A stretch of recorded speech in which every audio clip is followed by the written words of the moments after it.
Nah, itu contoh. Itu kita memiliki perbandingan nama dan sebutan di Kejadian 2 ayat 4. Nah, ini kita bandingkan. Ini yang jarang dibahas oleh banyak orang, termasuk Bambang Nursena ya. Kita lihat Alkitab Arab. Jadi ketika dulu dia seminar di UKDW, dia bilang Isa Al-Masih ada di Mukadas, saya kan cari, ya, ternyata tidak ada. Jadi dia dobos-dobos juga. Nah, sekarang kita cek ke Arab. Nah, teman-teman kalau mau pakai Arab, kalau di di komputer bisa pakai Kipos, kalau di HP bisa pakai MySword, kayaknya ada juga. Ini saya tunjukkan di Kipos ya. Kipos ini open source, saya biasa pakai. Oke, kita. Nah, ini ada Arab ya.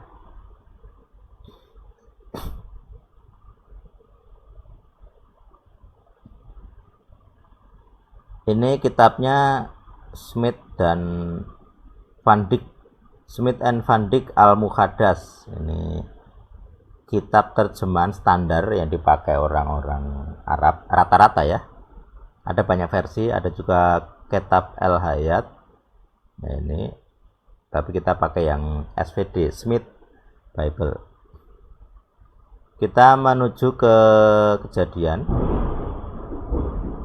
Saya tunjukkan dulu Kejadian 1 ayat 1 di mana kata Elohim terjemahkan. Nah, kalau teman-teman perhatikan ini ada kata Allah atau Allah di sini ya. Ini Elohim di Kejadian 1 ayat 1. Jadi misalnya kita buka Kejadian 1 ayat 1 seperti ini. Nah, jadi di terjemahan El-Sadik kita tuliskan Tuhan, di terjemahan El-Hayat ada kata Allah di sini. Kemudian di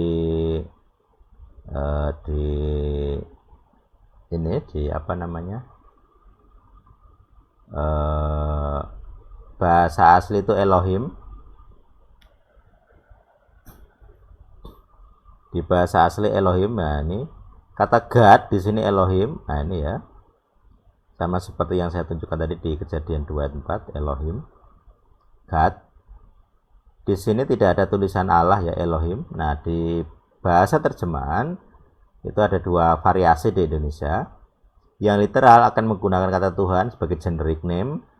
Yang ikut agama Arab, agama Islam bisa nuliskan Allah. Nah, ini contoh ya. Ini realnya tidak ada kata Allah tapi Elohim. Di sini Elohim diterjemahkan sebagai God, Tuhan. Nah, di Al-Muqaddas itu dia ketika menuliskan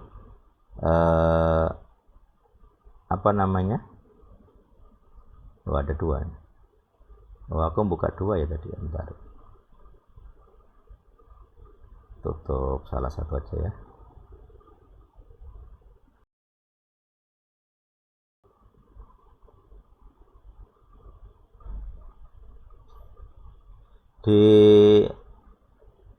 Di Arab dia di Kejadian 1 ayat 1 dia menuliskan Allah atau Allah di sini ya untuk kata Elohim.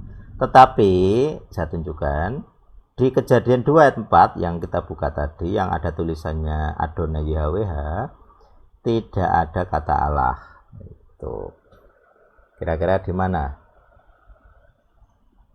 Di manakah? Nah, ini kalau teman-teman kesulitan bahasa Arab bisa dipandu dengan transliterasi. Nah, seperti ini. Nah, jadi ini ya, Al-Rabu Al-Ilahu, tidak ada kata Allah di sini. Kita cek ke bahasa Arabnya, tulisan Arab maksudnya. Al-Rab Al-Ilahu, di manakah? Nah, ini. Jadi di dalam bahasa Arab itu ini Al-Rab, ini Al-Ilahu. Jadi yang kayak yod ini itu ilahnya itu ya, Ilahu, ilah. Nah, di sini kenapa tidak ada kata Allah atau Allah, itu kan jadi pertanyaan. Artinya di dalam kitab Al-Muqaddas orang Arab sendiri, setidaknya penerjemah di Smith and Van Dyck itu tidak menuliskan Allah untuk kata YHWH. Bahkan kata Elohimnya tidak menggunakan kata Allah. Kenapa seperti itu? Kenapa dia pakai kata ilah? Itu kan jadi pertanyaan. Sedangkan di tempat lain ketika ada Elohim dia menuliskan Allah. Tapi di di sini yang ada YHWH-nya tidak ada kata Allah. Ini yang tidak pernah dibahas Bambang Nursena dan kawan-kawan Rita Wahyu dan seterusnya itu, yang sangat suka menggunakan kata Allah. Kenapa mereka tidak bahas ini? Itu jadi pertanyaan. Jadi tidak ada kata Allah ketika ada nama YHWH, gitu ya. Berarti para penerjemah ketika melihat ada ini YHWH di sini, dia tidak mau atau tidak berani menuliskan Allah untuk kata YHWH. Apa yang dipakai? Yang dipakai adalah Al-Rab. Apa itu Al-Rab? Al-Rab itu kalau di Ibrani itu Robi. Orang Islam juga sering ini ya, sering pakai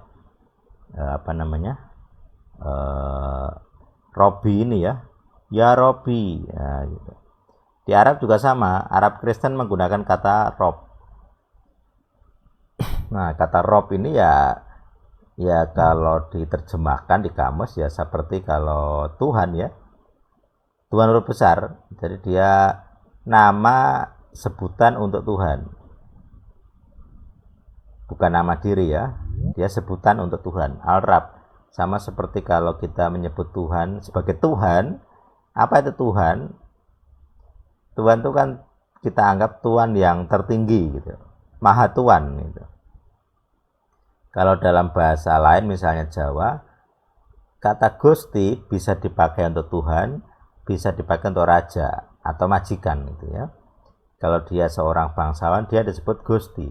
Gusti, jadi ngobrol itu ya Gusti gitu ya. Di dalam penggunaan kata Gusti ada juga yang untuk Tuhan, Gusti Pangeran. Itu pembedaannya seperti itu. Katanya sama, pemaknaannya beda. Di Ibrani sebenarnya juga mirip-mirip gitu, walaupun ada perubahan sedikit. Misalnya penggunaan kata Adon dan Adone. Yesus itu disebut Adon, Tuan, karena dia posisinya sebagai manusia. Tapi untuk Tuhan sendiri ada tambahan ai-nya, Adonai-nya. Beda dengan Adoni ya. Kalau Adoni itu tuanku, kalau Adonai itu sebutan khusus untuk YHWH ya, Yehuwah gitu. Tidak sama dengan Adoni, ada tambahan alefnya. Nah, jadi bukti yang kita terima di dalam orang Kristen Arab sendiri, dia tidak berani menuliskan YHWH sebagai Allah. Itu kuncinya, poinnya, hal pentingnya. Yang jadi masalah adalah ketika LAI menuliskan ini terjemahan, dia menghapus nama suci YHWH diganti Tuhan huruf besar. Yang jadi masalah adalah yang huruf besar ini adalah Allah, ini yang jadi masalah. Jadi tadi saya contohkan di kitab-kitab besar ya, kitab nabi-nabi. Contohnya Yesaya 3:15 kita lihat. Nah ini ada kata Tuhan Allah, Tuhannya huruf kecil, Allah huruf besar. Kalau kita bandingkan dengan terjemahnya El Sadik tahun lalu 2022, coba mana? Nah ini, ketika Elai menuliskan Tuhan Allah semesta alam, maka El Sadik menuliskan sabda Tuhan YHWH Sebaot. Coba kita lihat ya, kita bandingkan dengan bahasa asli ya. Ini Yesaya 3 ayat 15, kita cek.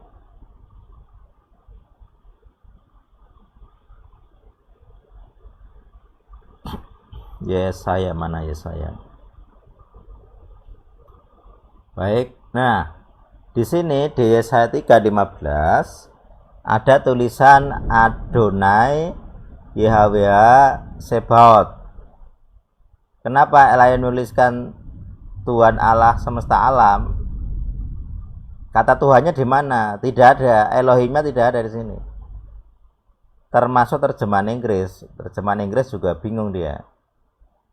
Biasanya terjemahan Inggris itu yang huruf besar itu Lord-nya, L-O-R-D-nya huruf besar. Ini Inggris juga menuliskan God-nya huruf besar. Ini jadi masalah. Nah, ini kesalahan penerjemah bahasa Indonesia maupun bahasa Inggris. Kenapa dia tidak konsisten? Kenapa yang biasanya Lord-nya huruf besar, ini God-nya huruf besar? Nah, ini diikuti oleh LAI dan kawan-kawan itu. Tidak ada kata Elohim di sini. Perhatikan, tidak ada kata Elohim. Jadi ketika dia terlanjur menuliskan Tuhan sebagai Allah, itu jadi masalah.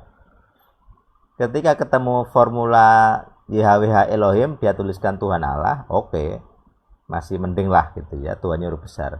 Tapi ketika ketemu formula Adonai YHWH, bingung, karena kata YHWH terlanjur dituliskan Tuhan huruf besar di teks lain. Kalau ketemu Adonai YHWH kan bingung dia, karena kalau Adonai itu seharusnya Tuhan, YHWH dituliskan Tuhan huruf besar. Jadi kalau diterjemahkan konsisten, dia akan nulis Tuhan gitu. Itu jadi masalah, menimbulkan banyak pertanyaan, akhirnya menimbulkan kesalahan kedua, yaitu apa? Mengganti nama YHWH dengan kata Allah huruf besar. Nah, ini kesalahan LAI dan mayoritas terjemahan Melayu yang paling fatal ya.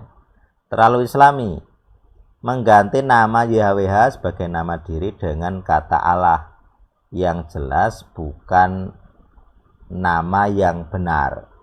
Orang Yahudi tidak pernah kenal, Allah tidak menyatakan diri di Gunung Sinai, bukan Allah itu. Dia menyatakan dirinya sebagai bukan Allah. Sebagai hayah, sang hayah, akulah hayah gitu ya. Jadi ketika penerjemah mengganti nama itu dengan Allah, itu jadi masalah etika, masalah doktrin. Karena dia tidak konsisten dalam menerjemahkan. Kalau Elohim diterjemahkan Allah, kenapa di sini tidak ada Elohim, tapi dia nyebut Allah? Nah, itu yang jadi masalah. Makanya itu kesalahan dari para penerjemah kontekstual, karena ingin konteks Islami gitu ya. Dia kesulitan, bingung malahan. Kalau ada Adonai dia bingung. Makanya di sini jadi masalah besar. Ada banyak kata Allah huruf besar yang di kitabnya LAI gitu ya. Nanti silakan teman-teman cek sendiri. Jadi artinya ada kesalahan tidak konsisten terjemahan. Itu yang jadi permasalahan besar. Yang kedua, kalau YHWH itu nama diri kok diganti dengan nama ilah lain.